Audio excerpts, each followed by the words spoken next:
material, girl. Hey y'all, it's me Sydney and welcome back to Planet Syd.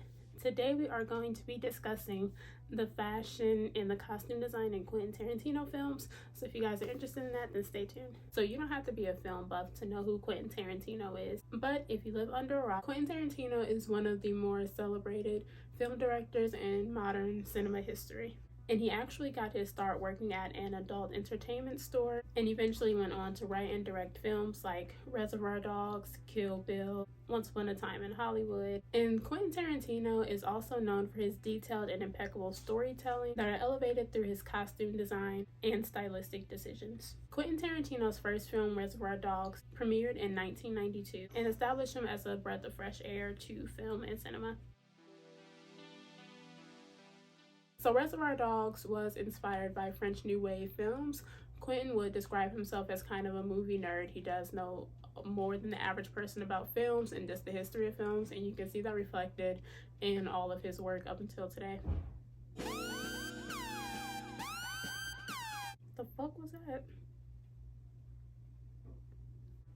So if you don't know about Reservoir Dogs, it's basically about 6 criminals who don't know each other personally. They all go by different pseudonyms, and they are all recruited to carry out a robbery. And basically during the robbery, one of the robbers, Mr. Orange, is shot, and so they all end up back at the original meetup spot, and basically they come to the conclusion that one of them had to be involved or is a police officer. And eventually they all grow suspicious of one another, and then there's bloodshed. It is a very violent and bloody film. But enough about the plot. We're talking about fashion. So practically throughout the entire film, except for when we're getting the backstories on each character, everybody is wearing a black suit. And there's nothing revolutionary about the black suit in general. It's been around since the beginning of time in men's formal wear. However, the shape and silhouette of what these characters are wearing inspired an entire new trend in men's fashion that is still relevant today. So basically with these black suits, it was a regular black suit and they had white button downs and then a black skinny tie.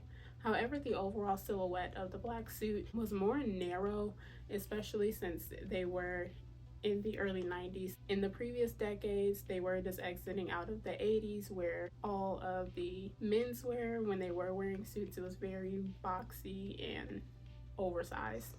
And so in relation to the story in the movie, each member of the group was recently released from prison. They are criminals, and so it is assumed that every adult man in America would have access to a black suit. So it's important for them to all look alike and to be indistinguishable from one another, since they are carrying out a crime. The costume designer on Reservoir Dogs was Betsy Hyman. It said in an interview with Esquire that the costume budget was $10,000, which is practically nothing. It isn't surprising though, since that was his first film, in comparison to the $500,000 budget that that same costume designer had on another film, Almost Famous.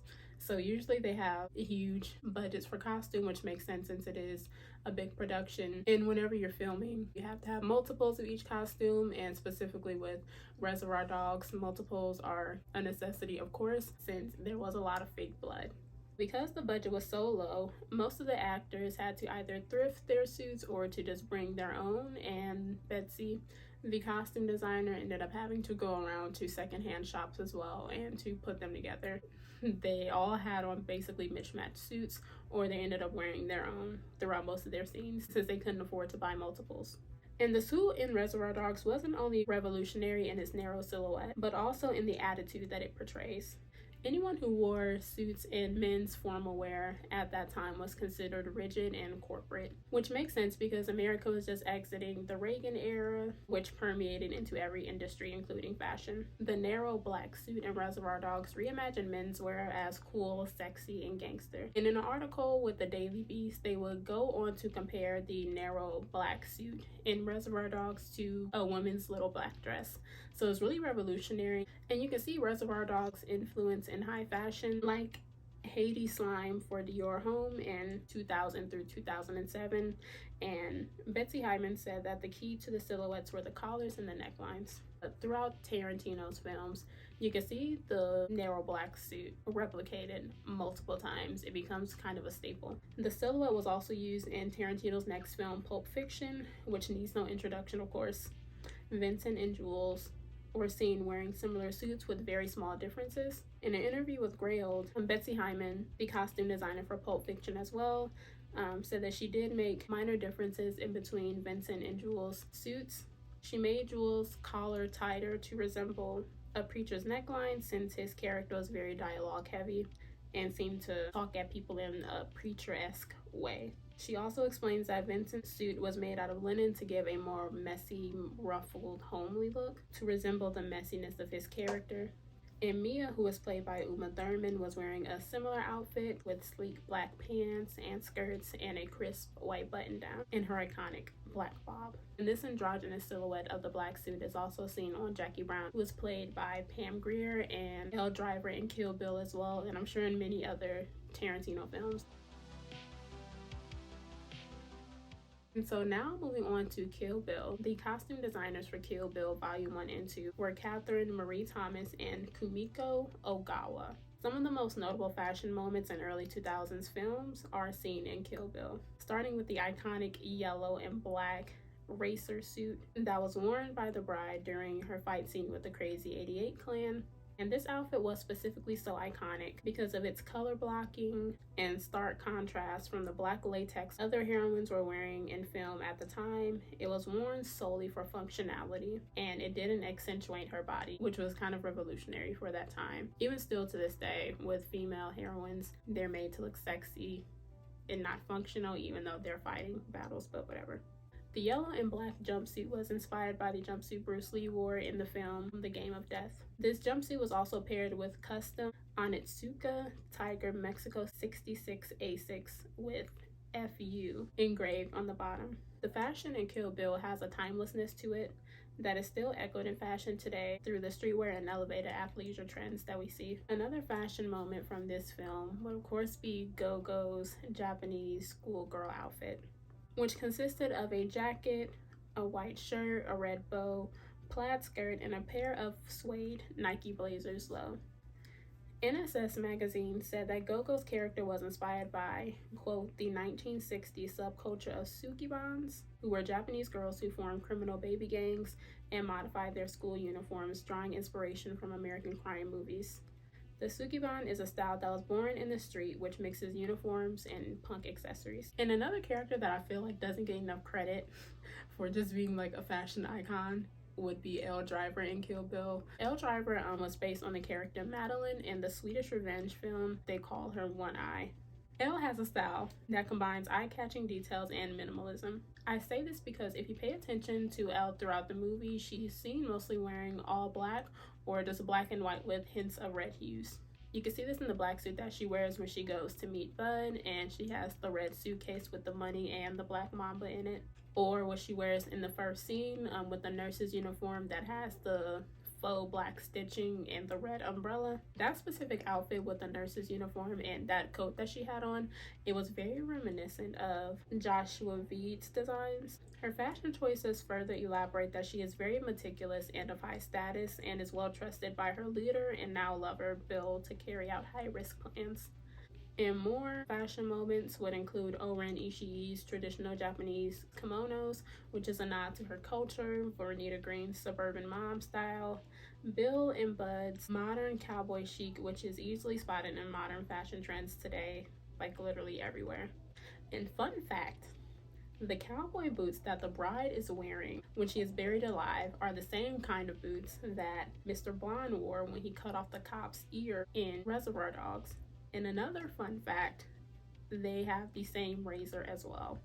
So yeah, there you go.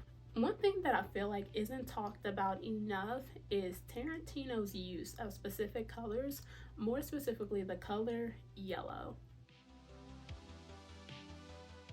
Yellow is Tarantino's signature color. You can see it reflected in any opening credits, and you see it in little small subtle ways throughout all of his films. And you can also see this in some of the fashion choices that his characters have and set designs.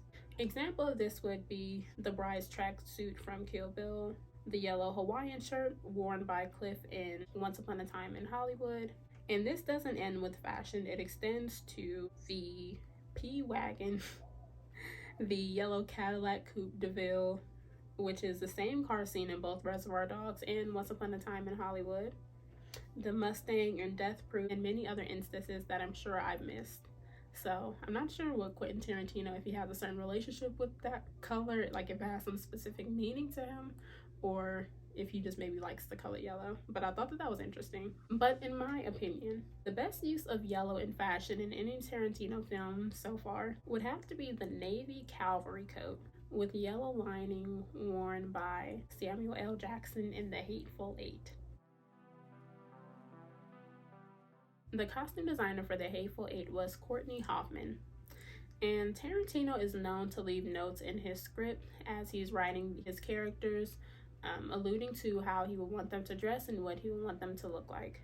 And he's very involved in seeing that vision come to life, and he's very involved in all aspects of the production of his films. He has a certain vision whenever he creates the script and his characters. And this could be said specifically for the characters in The Hateful Eight, who were all inspired by different westerns. Tarantino wrote Major Marquise Warren, who was played by Samuel L. Jackson, to have a hat like Lee Van Cleef, facial hair, and a Navy cavalry coat from the Union Navy.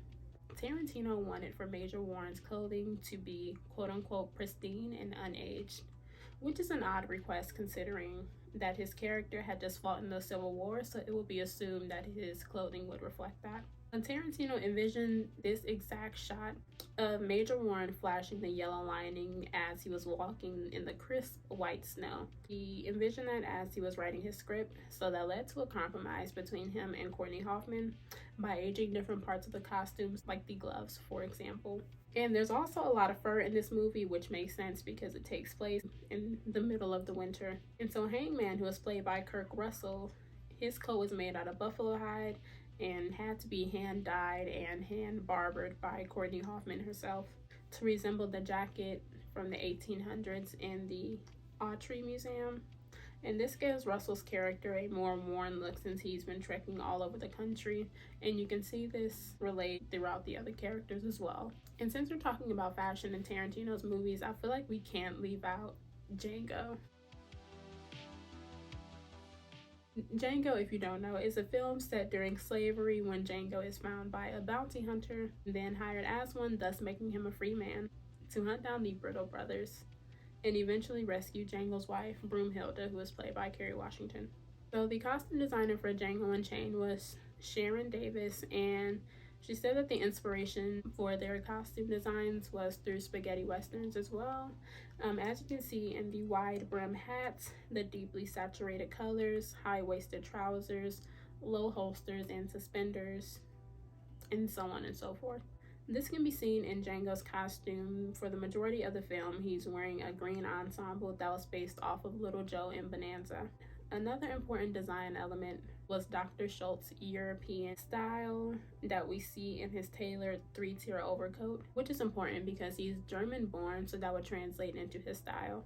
And so later in the film, we meet Broomhilda, who is a slave at Calvin Candy's plantation. And there's a scene where she's speaking with Dr. Schultz, and she's wearing a light blue gown with a nipped waist and a off-the-shoulder neckline. And this is important because their costume design further elaborates their place in society, and more specifically on the Candyland plantation.